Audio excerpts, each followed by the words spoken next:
everybody, welcome back. Change your perspective, change your awareness, change your life. I'm Dr. Michelina, #FLDoctor, and we're finishing up today by talking about sexual growth and how we grow sexually. Now, I would almost venture to say everybody's got a sexual wound. I've never met somebody who doesn't, ever, because we don't know what to do with sex, especially in America. It's like this taboo thing, but also it's this thing that everybody does and nobody really wants to talk about. And also it's this thing that's constantly selling. We sell sex all the time. And I saw something from Jordan Peterson the other day that it was like 12 and 13-year-old boys have more access to naked women than any king in history, which is crazy. And sex is one of those things that will mature you in ways you're not really ready to be matured yet. Nothing, I would say, matures us faster than sex. And it doesn't always mature us gracefully. Because when you have sex, it's that thing that you can't take back. Once you pop that, you don't stop that. Like, it just happens. So you're blissfully ignorant until you find out about sex, and then it's like, oh wow, like this is something that's very fundamental to everybody all the time. So the first thing, as far as sexual growth is concerned, how to grow sexually is concerned, is you have to figure out for yourself what your sex drive is. It's the first thing you have to figure out. It's very important, because if you are somebody who is constantly interested in having sex, and in every relationship, I think there's one person who's more sexually hyper than the other. You want to know, how horny are you all the time? You know, you want to know. Can you go without sex, or do you need to have it all the time? Can you? Now, admittedly, everybody can go without sex. You can kind of train yourself to go without sex, but there are some people for whom it is harder than others. And there are some people who are more naturally sexual than others.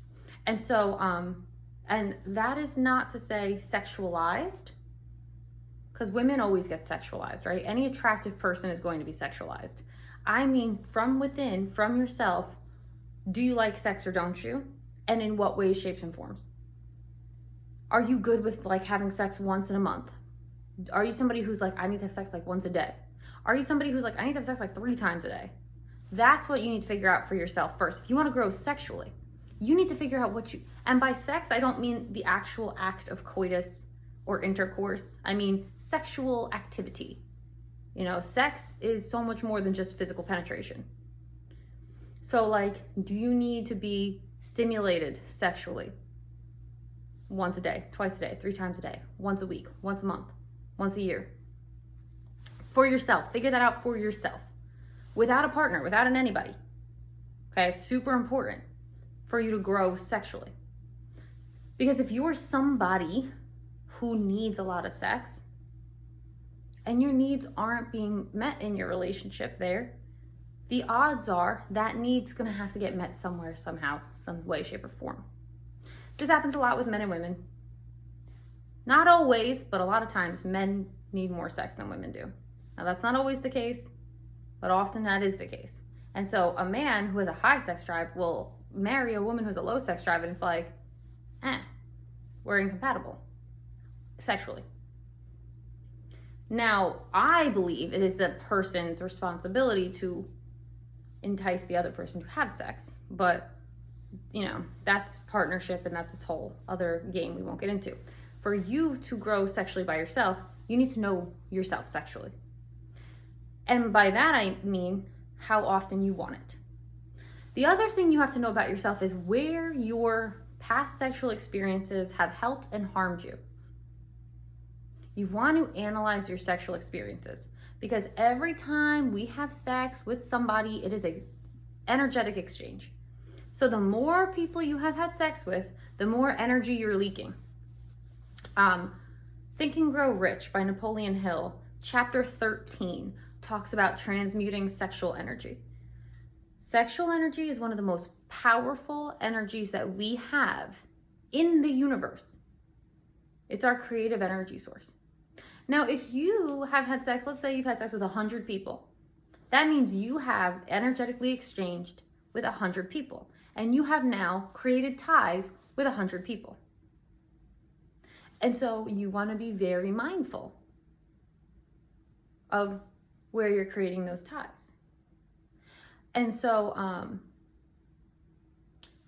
that's part of sexual growth as well, is knowing where you've been, because you've left sexual trail there. You've left sexual energy there. Sex energy is like the most powerful creative energy in the universe, because it literally is what creates new people. Right. So you want to know how your experiences have helped or harmed you. I'm going to tell you this right now. If you have high numbers, it's actually harming you. And I don't mean to be disrespectful there. I don't give a shit about your body count. I'm not saying it like that. I'm saying the more partners you've had, the more energetic exchanges you've had. And this is just science. The people that you get close in proximity to, you transfer energy with. When you get very close in proximity, i.e. penis and vagina, you are going to transfer that energy. And so if you've had high numbers, it's actually not benefiting you as far as energy exchange is concerned. So those are things you want to be aware of, right? 1, your sex drive. 2, your sexual experiences. Most of us have some trauma there. I have never met a woman, and that's probably just because I attract women who have sexual trauma, because I had sexual trauma. But I've never met a woman who hasn't had a sexual wound. Now, again, I attract people who have the sex wound, the education wound, and the church wound. Those are people I attract in my sphere, because I have had those wounds and I have worked through them in a big way. And so I attract people who have had those, because I find that I personally tend to attract people who I can lead through the journey in specific ways. And so, but like I said, I've never met somebody who didn't have a sex wound in some way, shape, or form. Now, that could be a body image wound. Boobs too big, boobs too small, dick too big, dick too small. Like, that could be too fat, too skinny. That could be too experienced, not experienced enough. Like, things of that nature. More surface level, I'd say. Or serious psychological things. Abuse in childhood, rape in childhood, rape in general. There's a whole bunch of things that sexual repression when you are hypersexual, that's a thing. And so there's so much that has to do with our sexual experience that we don't like to think about. I'll tell you truthfully, like, I had no idea. I'm going to tell you a true story here about my own sexual inexperience and unawareness. This is how I found out I was raped. I didn't know. Okay. So when I was 14, was I 14? I might have been 13. It was October of 2003, maybe? October 2004. I don't remember. Because I blocked a lot of it out, and it's like I had to pull it back up, which was not fun. Don't do it without a professional if you have those things. So what happened was, I was 21 when I figured out at 14 I was raped. What happened was, when I was 14, basically this guy that I liked, and he liked me, and he didn't know any better, and I didn't know any better, right? He basically just like laid on top of me, wouldn't let me get up until I agreed to have sex with him. Because I kept telling him no. No. I might have told him no literally like 100 times. Like, I'm not kidding. We stayed there for 2 hours where I was trying to get up and he wouldn't let me get up. Like, I'm not kidding. And finally, I was just like, fine. I have to go home. Like, it's a school night, It was 4 a.m. at that point. He lived the next street over. And so when I was 21, I was at a resident assistant. I was an RA in college. I was at a training. And, in a college campus, it's like 1 out of 4 women have some kind of sexually difficult experience. And so they're like, and if you say no and you don't consent, and that happens anyway, it's rape. And I like raised my hand. I'm like, no, it's not. No, that really happened, guys. I was like, no, it's not. They're like, no, yes, it is though. And I was like, what? Awkward. And then this is how I got it revealed to me, that same time frame, like not even within the month, the book Speak by Lori Hall Sanderson. I was taking a children's lit course because I was a lit major in college. And she has an experience that's very much like mine. Very much like mine. And I was like, uh-oh. So I went to my professor and I was like, I think I was raped. And I didn't know for 7 years. And then I like drove home and told my mom, and she was like, I knew something changed. And like she knew, but I didn't know. It was a whole mess of a thing. And that's the thing that's tough about sexual trauma, is like, you don't always know it until it comes. Like, you don't know. Like, I literally did not know for 7 years. And there was a whole bunch of other stuff that happened for me sexually, which was a miserable experience that I would never wish on anybody. And I hope that you've never had it happen, because it is not pleasant. But I will just say what happened to me at 28 was just a major macrocosm of the same thing that happened to me at 14 on a micro scale. Like, it was not different. It was not different. And so I won't go into that here now, because it's not really about me or my story, but I will say that when you are trying to grow sexually and master yourself sexually, to really know who you are, how you want to show up, you need to know about your own sexual experiences, for good or for bad. And that means that you want to explore like how you lost your virginity, when you lost your virginity, how you learn about sex, when you experienced it for the first time, like where those experiences were fun and pleasurable, where they were painful and harmful, where it worked, where it didn't work. Like, those are the things you want to like kind of figure out.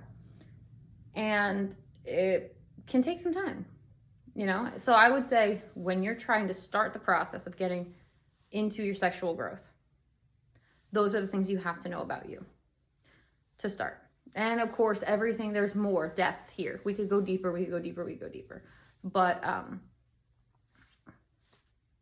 for now, that's a lot to start with. I promise you that. So I hope that is helpful. I hope you've liked this series. Mastery is my favorite thing to talk about. And I will just say that with sexual mastery, sexual growth, a lot of times there's an emotional tie there too, especially for women. So, you know, you uncover things sexually, and also you uncover things emotionally. There's like it's almost hard to separate that for a lot of people. Or what we do sometimes, just as a heads up, is instead of, and I say this because I used to do this, instead of being emotionally like acting on our emotions, we'll rewire it to sex. So like, if you're feeling some kind of emotional thing and you don't want to feel emotions, you like divert it into sex. And so like, for me, that was a thing that happened a lot, where I could like turn on or off my emotions, and I would like channel it through a sexual channel. That was the thing that happened. And I see that happening a lot. Men do that a lot, I've noticed, where instead of dealing with their emotions, they'll just channel it through sex, and it's like a weird reroute. That happens a lot. So sex and emotions are definitely tied in ways that are kind of interesting and tricky, vary person by person. But as you are considering that, where you're at sexually, definitely consider your sex drive, definitely consider your past experiences. If you like what we're talking about here, like, comment, subscribe, grow the channel, tell your friends, and I'll see you guys in the next video.